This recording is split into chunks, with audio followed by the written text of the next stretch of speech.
বছর ঘুরতেই রয়েছে রাজ্যের বিধানসভার ভোট।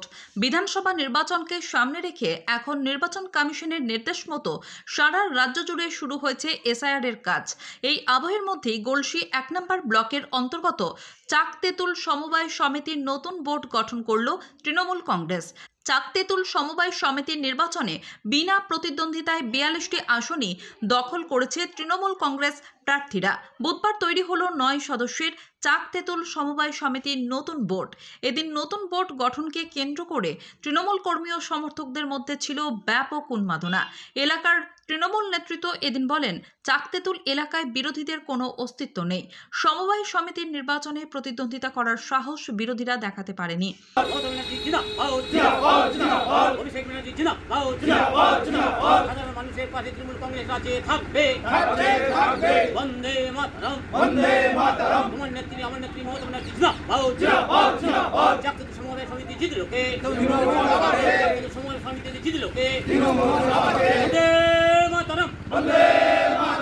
আমাদের চাকতেতুল সমবায় সমিতির টোটাল ৪২টা ক্যান্ডিডেট ছিল, একজন মহিলা সহ।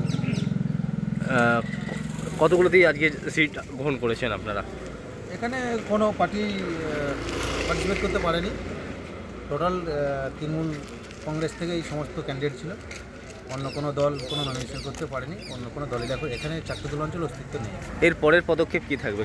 পরপর আজকে আমাদের বোর্ড গঠন হলো ৯ জন কমিটি নিয়ে, সভাপতি এবং সঞ্চালক সম্পাদক। কোন কোন জায়গা ধরে আজকে হলো আপনাদের চাকতেতুলে?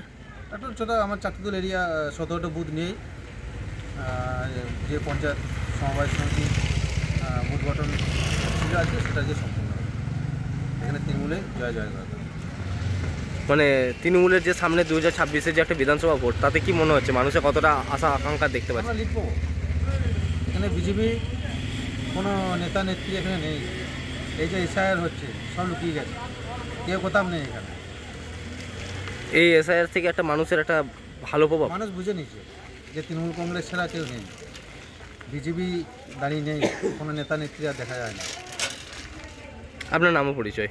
আমার নাম অনুপ কুমার মেটে, প্রধান চাকতেতুল গ্রাম পঞ্চায়েত।